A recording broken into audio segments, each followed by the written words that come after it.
말씀 오늘 함께 살펴보도록 합니다. 빌립보서 3장 13절과 14절 말씀입니다. 빌립보서 3장 13절과 14절입니다.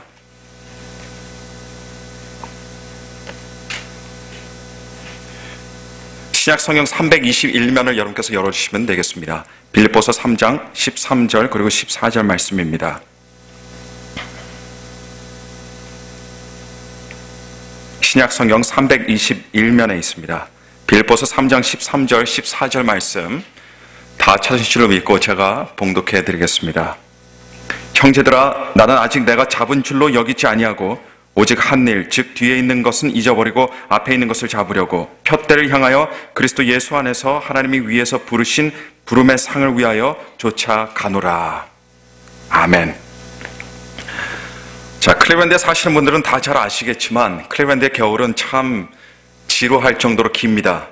한 해에 거의 6개월 정도, 반 정도가 겨울이라고 해도 과언은 아닌 것 같습니다. 왜냐하면 11월 달부터 눈이 오기 시작해서 4월 달에 마지막 눈이 내리고, 또 저는 본 적은 없지만 아주 간혹 마지막 눈이 이른 5월 달에까지도 내릴 수 있다는 말을 들었습니다. 더군다나 겨울에 많은 날들이 구름이 드리워져 있어서 겨울 내내 우중충한 느낌을 받게 되는 곳이 이곳 클리브랜드입니다. 하지만 봄이 되고 일단 날이 풀리면 클리브랜드의 날씨도 아주 아름다워지죠. 녹음이 무성해지고 아름다운 꽃들이 여기저기 피어오릅니다. 단단한 동토가 어느새 예쁜 정원으로 변화되는 경우도 많은데요. 저희 교회도 마찬가지입니다. 겨울에는 눈이 수북히 쌓이는 곳이 매년 여름이 되면 조그만 예쁜 정원이 되어 있지 않습니까? 긴 겨울이 지나가고 날이 풀리게 되면 저는 의뢰의 차고에서 자전거를 꺼내서 아이들하고 차에 자전거를 싣고 그리고 집에서 약 한 5분 정도 떨어져 있는 공원으로 나갑니다. 그리고 거기서 셋이서 자전거를 타면서 야외 공원 풍경을 즐기는데요. 오래간만에 자전거를 꺼내서 자전거를 타면요, 아이들이 굉장히 무척이나 신나합니다. 좋아해요. 근데 그것도 여러 번 타고 나면 아이들이 조금씩 실증을 내는 경향이 있고, 거기다가 날씨까지 무더워지게 되면 아이들이 자전거 타는 것을 힘들어하게 됩니다. 그런데 한 2, 3주 전쯤에 아이들과 자전거를 함께 탔는데 제 막내딸이 계속 힘들다고 하면서 좀 쉬었다 가자고 그러는 거예요. 그래서 자전거 타는 와중에 김이 좀 빠지긴 해도 뭐 아이가 힘들어하니까 어쩌겠습니까? 그래서 다른 때보다도 천천히 자전거를 타다가 선선한 나무 그늘 밑에 자전거를 세우고 잠깐 쉬게 되었습니다. 그러면서 저는 이제 속으로 이제는 가보지 않은 다른 공원을 개척해야 아이들이 더 신나게 자전거를 타겠구나라고 생각하고 있었는데 갑자기 저기 한 자전거가 오는 것을 보게 되었습니다. 그 자전거 뒤에는 트레일러식의 2인용 유모차를 매달고 우리 쪽으로 오고 있었는데요. 당연히 아기 엄마가 이 뒤에 조그만 아기 둘을 태우고 자전거를 끌면서 나들이를 하나보다 그렇게 생각했습니다. 그리고 그 트레일러식 유모차에 타 있을 예쁜 아기들의 얼굴들을 상상하면서 지나가던 그 트레일러 유모차 안을 살짝 들여다봤어요. 근데 살짝 들여봤더니 그 안에는 아기들이 있는 것이 아니라 예쁜 새끼 강아지 2마리가 있는 것을 보게 되었습니다. 근데 막내딸이 동물들을 굉장히 좋아하는데요. 그 강아지를 보는 순간 갑자기 눈이 왕방울이 되면서 곧장 자기 자전거에 뛰어 올라타서 그 강아지들을 힘차게 쫓아가는데 힘들어서 쉬자고 말했던 그 아이가 도대체 무슨 힘이 어디서 어떻게 났는지 한참 멀리까지, 그것도 꽤 빠른 속도로 한 번도 쉬지 않고 냅다 달려가는 겁니다. 저와 제 아들은 이 자전거를 가장 힘든 기어로, 몸무게를 실어야지만 페달이 돌아가는 듯한 그런 가장 힘든 기어로 해서 보통 자전거를 탔는데요. 그 낮은 기어로 딸 아이를 쫓아가려다 보니까 얼마나 힘들었는지 땀을 뻘뻘 흘리면서 따라갔던 그런 기억이 납니다. 그것을 보고 저와 절실히 느낀 것이 한 가지가 있어요. 아무리 조그만 아이라도 강아지를 보고 싶다는 이런 강한 목적 의식이 생기니까 눈빛부터 완전히 달라지고 자전거를 타는 자세가 틀려지더라는 겁니다. 여러분, 기독교인들을 매가리 없이 만들고 삶의 생명력이 없고 오히려 축 처지게 만들어서 별 힘도 쓰지 못하는 폐잔병들로 전락시키는 것이 여러분 무엇인지 아십니까? 고난과 역경이 아닙니다. 불우하고 불리한 환경과 조건도 아닙니다. 그것은 바로 하나님께서 주신 목표의 부재, 목적 의식의 부재입니다. 매일 일상의 삶을 살아도 이 땅에서의 삶을 위해서 살지언정 하나님께서 주신 자녀들에게 주신 그 거룩한 소명과 목표 의식 없이 살아가는 그리스도인들은 설령 하나님의 은혜와 기쁨은 순간순간 구할 수 있어도 그러나 그 누구든 간에 영적으로 자기 역할은 할 수 없게 됩니다. 목표의식이 없는 사람, 영적인 이런 목적의식이 없는 사람은 조금만 가도 쉬려고 해요. 안 가려고 합니다. 그리고 영적인 자기 역할을 모르기 때문에 영적으로 우왕좌왕하다가 무기력해지고 결국은 영적으로 퇴보할 수밖에 없게 된다는 겁니다. 지난 주일에 우리는요, 모세의 예를 통해서 그리고 다니엘의 예를 통해서 하나님 안에서 내가 천국 시민이라는 것을 아는 것이 중요하다고 함께 배웠습니다. 내가 누구인지 알아야 내가 있을 곳을 찾게 되는데 이 세상에서 그리스도인들이 있을 곳은 다른 곳이 아니라 바로 예수 그리스도라고 우리가 함께 살펴보는 시간을 가졌었습니다. 내가 누구인지 그리고 내가 있어야 할 곳은 어디인 것인가라는 문제가 예수 그리스도 안에서 해결이 되고 나면 그 다음으로 그리스도인은 뚜렷한 삶의 이유와 목적의식을 가질 수 있게 되는 겁니다. 여러분, 이 세상에서 가장 무서운 사람이 누군지 아세요? 험악한 인상을 가지고 있는 사람이 아닙니다. 무엇을 해도 삶의 목표와 어떤 목적의식을 가지고 있는 사람이 사실은 가장 무서운 사람입니다. 이것들이 뚜렷하고 분명해질수록 그 사람의 인생의 윤곽선도 뚜렷하고 분명해질 수밖에 없습니다. 그리고 이런 사람들은 능력을 떠나서 남들보다 많은 것들을 이루고 남들보다 많은 것들을 성취하며 살아갈 수밖에 없습니다. 이유는 두 가지예요. 첫째는 뚜렷한 목적의식이 그 사람으로 하여금 자꾸 자극을 받게 하고 그 사람으로 하여금 움직이도록 만들기 때문입니다. 기계는 언제 망가집니까? 기계는 안 쓴다고 좋은 것이 아니에요. 왜냐하면 기계는 사용하지 않으면 녹이 슬고 망가지기 시작하기 때문입니다. 그래서 자동차를 오랫동안 안 타고 그냥 놔둬버렸다가 오래간만에 시동을 틀면요, 엔진에서 이상한 소리가 나기도 하고 고장이 생기기도 하는 이유가 바로 여기에 있습니다. 기계는 사용되어져야 됩니다. 사람도 마찬가지입니다. 사람의 인생이 어느 것으로도 움직이지 않고 정체되어 있으면 영혼, 육, 이 모두가 반드시 녹슬고 반드시 퇴보하게 되어 있습니다. 반면에 뚜렷한 삶의 이유와 목적의식을 가지고 있는 사람은 움직이게 되어 있어요. 절대로 그 자리에 가만히 있지 않습니다. 마치 진이 빠져있던 제 딸아이가 강아지들을 보기 위해서 힘차게 자전거 페달을 밟았던 것처럼 삶의 이유를 정확히 알고 자신이 해야 할 일, 목표를 알게 되죠. 그리고 그것을 아는 사람들이 힘차게 삶의 페달을 밟으면서 앞으로 나아가게 되어 있습니다.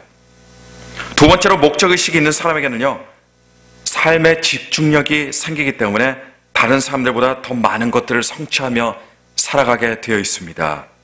집중력의 차이는 여러분 실로 많은 차이를 만들어냅니다. 교회를 다니고 신앙생활을 해도 집중력이 있게 하는 사람이 있는가 하면요, 집중력이 별로 없이 신앙생활하는 사람도 있습니다. 똑같이 예수 그리스도를 믿는다 해도, 똑같이 신앙생활을 한다 해도 영적인 성장과 성취, 그 영적인 무게감은 다를 수밖에 없는 겁니다. 어둠의 세력에 있어서 다시 말씀드리면 사탄의 세계에서 가장 위험한 그리스도인들이 여러분 어떤 사람들이겠습니까? 하나님께서 주신 삶의 이유와 삶의 거룩한 목표를 정확히 알고 그것을 토대로 영적인 집중력을 가지고 살아가는 그리스도인들이 사탄에게 있어서는요, 가장 위험한 인물들이 됩니다. 왜냐하면 그런 사람들은 하나님께 쓰임받게 되어 있기 때문입니다. 왜냐하면 그런 사람들은 하나님의 영광을 드러내는 삶을 살 수밖에 없기 때문입니다. 사도 바울이 오늘 본문 말씀에서 표대를 향하여 그리스도 예수 안에서 하나님이 위에서 부르신 부름의 상을 위하여 쫓아가노라 라는 이렇게 말했는데, 바로 이 말씀이 사도 바울이 그런 삶을 살았다고 단적으로 보여주는 표현이고, 그리고 다른 사람들이 이 말을 들으면 뭐 그런가 보다라고 생각할 수는 있어도 그러한 마귀에게 있어서는요, 간담이 서늘해지는 이야기가 될 수밖에 없는 겁니다. 사람들에게 있어서 두려워할 것이 두 가지가 있다라고 저는 생각합니다. 하나는 하나님께서 나를 몰라주시면 어떡하나라는 이런 두려움이에요. 태초의 형제는 가인과 아벨이었습니다. 이 두 사람 다 열심히 일해서 소득을 얻게 되었고 그 소득을 가지고 하나님 앞에 나와서 제사를 드렸습니다. 그런데 하나님께서는 동생인 아벨의 제사를 통해서 아벨을 알아주셨는데 형인 가인의 제사는 알아주시지 않으시고 그 제사를 받아주시지 않으셨습니다. 이에 가인은 심한 질투심과 시기심을 갖게 되었고 그 질투심과 시기심으로 동생 아벨을 죽이는 사건이 발생하게 되었습니다. 가인이 제사를 안 드린 것이 아니에요, 여러분. 하나님께 제사를 드렸습니다. 그러나 하나님께서는 그를 인정하지 않으셨고 그를 알아주시지 않으셨습니다. 고로 그가 드리는 제사도 하나님께서는 받아주시지 않으셨습니다. 그 이유를 히브리서 기자는요, 그 믿음과 관련시켜서 말하고 있는데요. 히브리서 기자에 따르면 하나님께서 기뻐 받으실 만한 믿음이 없기 때문이었다라고 이렇게 기록하고 있습니다. 그리고 가인의 이런 사례는 오늘날 우리들에게 두려움의 경종을 울리는 사례입니다. 왜냐하면 내가 하나님께 나와서 예배를 드려도 내 안에 하나님께서 기뻐하시는 그 믿음이 없다면 하나님께서 나의 예배를 받아주시지 않으실 것이기 때문입니다. 내가 예배 시간에 그 자리에 앉아 있어도 믿음이 없으면 내가 예배를 드리는 것이 아니라 예배를 구경하고 돌아가는 것이 될 것이기 때문입니다. 내가 아무리 힘들게 열심히 살아도 내가 하나님의 부르신 것 전혀 상관없는 삶을 살았다면 나의 인생을, 나의 삶을 우리 하나님께서는 받아주시지 않으실 것입니다. 그렇다면 나중에 하나님 앞에 섰을 때 우리가 들을 말은 한 가지예요. 너는 누구니? 너 누구더라? 바로 이 말입니다. 두려운 일입니다. 물론 예수 그리스도 안에서 주시는 하나님의 구원은 전적인 하나님의 은혜입니다. 그리고 하나님께서 주신 구원은 하나님께서 지켜주시고 보장해 주십니다. 그러나 우리 입장에서는 우리가 믿음 안에 있는지 늘상 스스로를 돌아보고 시험하면서 우리의 믿음을 지켜나가야 하는 겁니다. 첫 번째 두려움이 하나님께서 나를 알아주시지 않으실까 하는 두려움이었다면 두 번째 두려움은 마귀가 나를 무시하고 나를 알지 못할까 하는 그런 두려움이라고 저는 생각합니다. 초대교회 당시에 하나님께서 사도 바울을 통해서 많은 기적들을 일으켜 주셨습니다. 병고침이 일어났습니다. 악귀가 떠났습니다. 근데 사도행전 19장을 보시니까요, 아주 재미있는 내용이 있어요. 어떤 유대인들이 이런 초자연적인 현상들을 보고 자기들도 따라해보고 싶어서 마귀가 들린 사람을 붙잡아 두다가 주 예수 그리스도의 이름을 부르면서 마귀를 쫓아내려고 했는데 마귀가 멀뚱히 있다가 이렇게 대답합니다. 내가 예수님도 알고 바알도 내가 알거니와 너희는 도대체 누구냐? 내가 너희를 알지 못한다.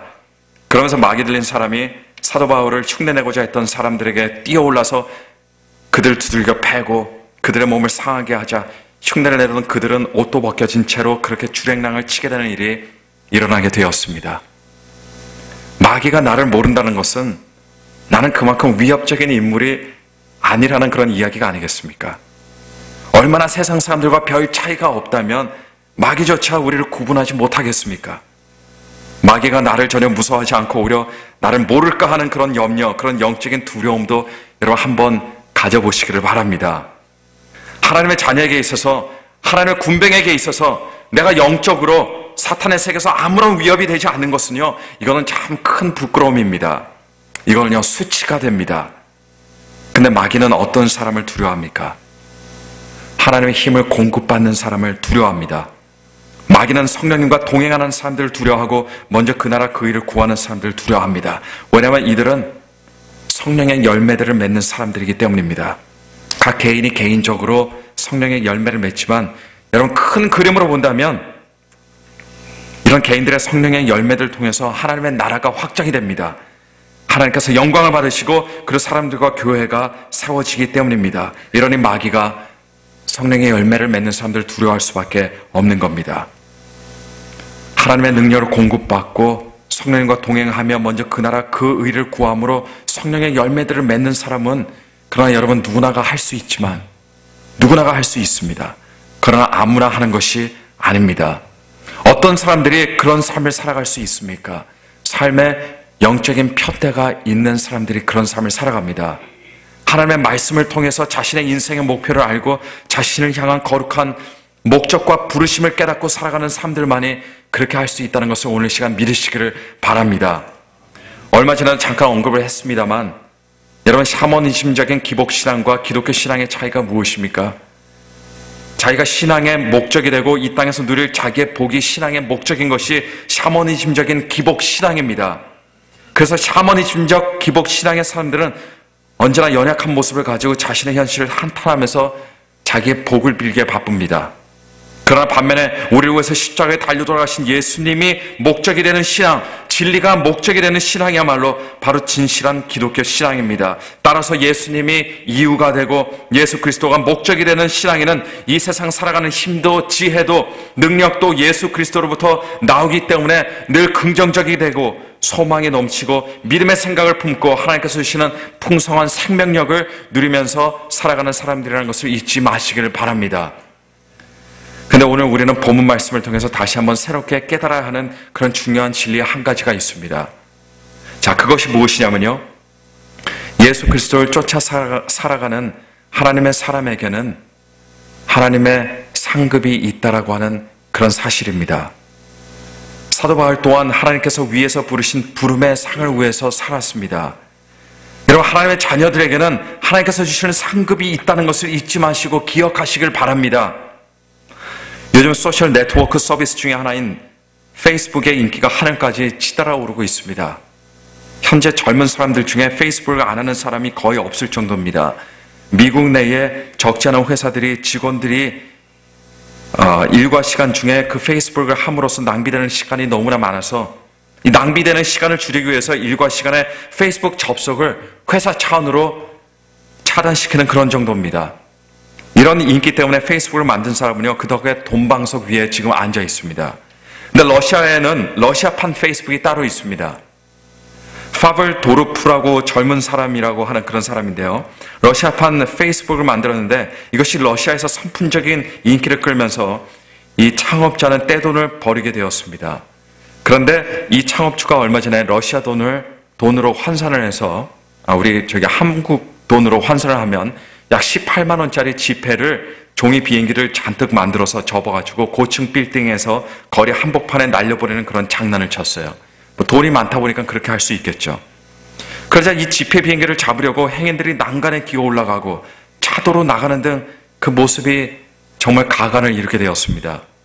이 광경을 보고 돈을 던진 젊은 재산가가 사람들을 빗대어서 뭐라고 말했냐면 돈을 보고 미쳐 날뛰는 짐승 같다라는 이런 표현을 하게 되었고 이 표현이 러시아 사회에 무리를 빚게 되었습니다.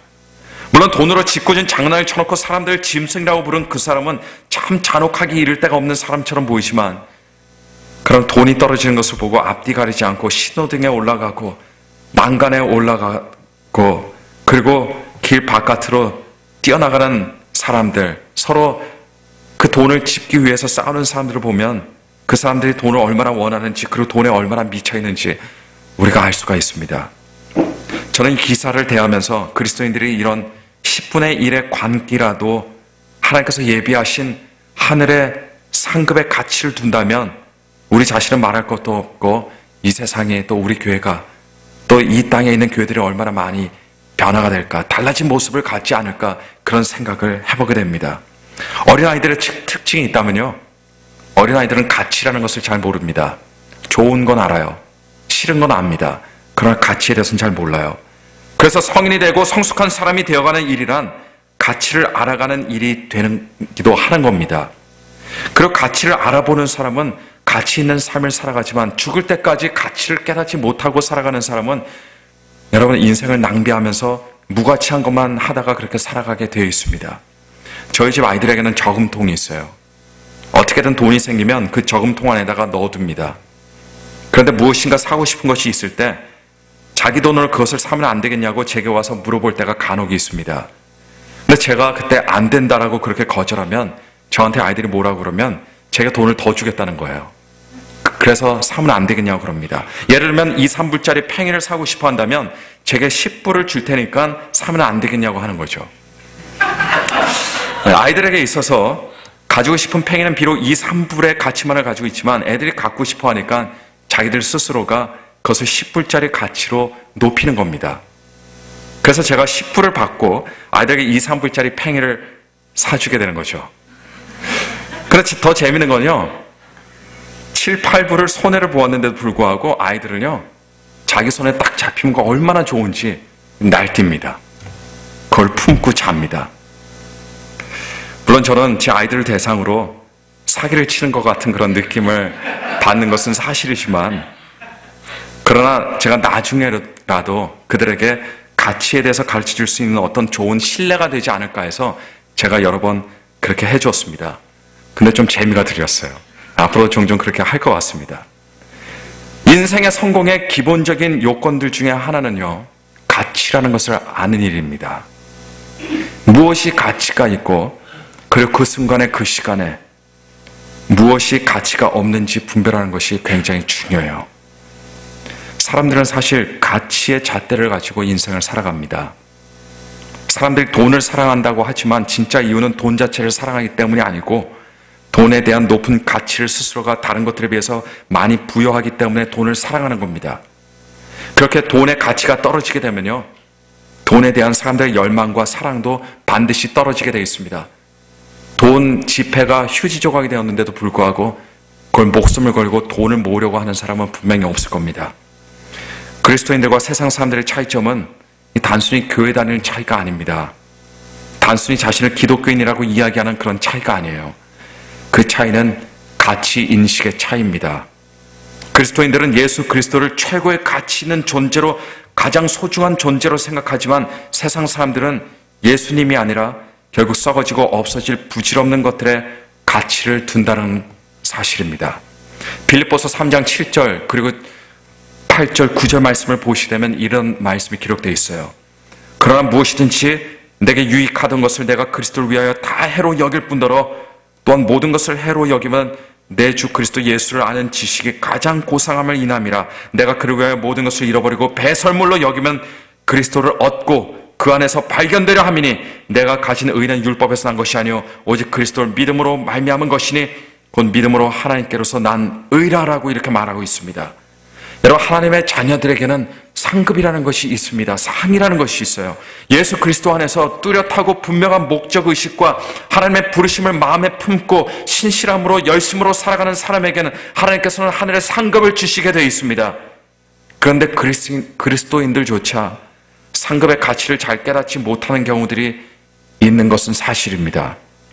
그래서 너무나 자주 우리는 하늘의 상급을 이 세상의 상급과 바꾸는 경우들이 종종 생기게 되는 거예요. 이 세상의 작은 기쁨을 위해서 하늘의 그 큰 기쁨을 포기합니다. 이 세상의 작은 소망을 위해서 하늘의 큰 소망을 포기한다는 그런 이야기입니다.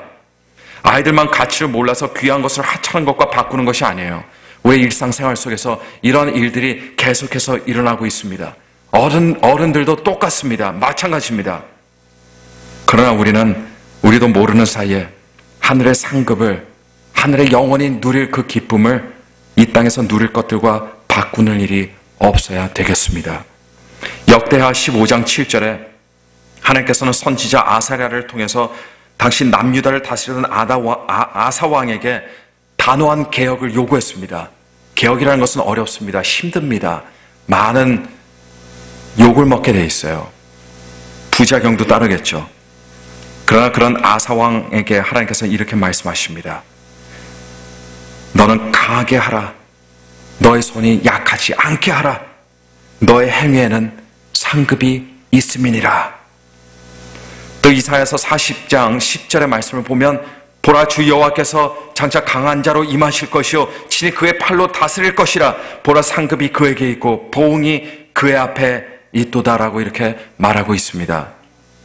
또 요한계시록에서도 믿음을 지킨 성도들에게 세상의 유혹과 핍박과 고난에도 불구하고 그 믿음을 지킨 성도들에게 우리 주님께서는 마지막 때에 반드시 상급이 있을 것이라고 약속하셨고, 사도 바울 또한 위에서 부르신 부름의 상을 위해서 날마다 쫓아가는 그런 삶을 살았다는 것을 기억하시기를 바랍니다. 여러분, 오늘부터 작은 가치가 아니라 큰 가치를 위해서 살아가시고, 이 땅에서의 상이 아니라 위에서 부르신 하나님의 부르심의 상을 위해서 그 표대를 향해서 달려나가는 복된 클리브랜드 중앙침례교회 성도들이 다 되시기를 오늘 시간 간절히 축원합니다. 함께 기도하시겠습니다. 우리 기도하실 때 하나님 아버지, 우리 삶의 목표를 우리가 새롭게 깨달아 알게 하여 주옵소서. 내 삶의 가치를 깨달아 알게 하여 주셔서 무엇이 가치가 있는 삶인지, 무엇이 가치가 없는 삶인지 알아 가치 있는 삶으로 하나님께 영광을 돌리며 살아갈 수 있는 우리 모두가 되게 해달라고 우리 함께 통성으로 합심으로 기도하도록 하겠습니다. 함께 기도하시겠습니다. 거룩하시며 전능하신 하나님 아버지 감사합니다. 하나님, 오늘도 우리를 위해서 십자가에 달려 돌아가신 예수 그리스도의 십자가 보혈을 의지하여 주님께 나왔습니다. 우리의 마음의 문을 열고 주님께 신령과 진정으로 예배를 드리며 주님께 나왔습니다. 하나님 아버지, 주님을 섬긴다 함은 예수 그리스도를 최고의 가치를 두고 섬기는 삶이라는 것을 다시 한번 깨달아 알게 도와주시고, 이 세상의 금과 은보다도 예수 그리스도를 가장 귀하고 소중하게 생각하며 큰 가치로 여기며 살아갈 수 있는 우리 모두가 될 수 있도록 축복하여 주옵소서. 하나님, 예수 그리스도보다도 하나님 재물이 앞설 수 없고, 예수 그리스도보다도 나의 명예가 앞설 수 없고, 예수 그리스도보다도 나의 학업이 앞설 수 없고, 예수 그리스도보다도 나의 직장이 앞설 수 없음을 이 시간 다시 한번 깨달아 알 수 있도록 주여 도와주시고, 하나님, 세상의 유혹과 고난과 핍박이 온다 할지라도 그러나 하나님 말씀 위에서 예수 그리스도만 선택하며 예수 그리스도를 가장 귀한 존재로 섬기며 살아갈 수 있는 하나님의 귀한 축복된 자녀들이 될 수 있도록 도와주시사, 하나님, 우리의 삶 또한 주님 앞에서 가치 있고 귀하고 소중한 삶이 될 수 있도록 주여 은총 베풀어 주시옵소서.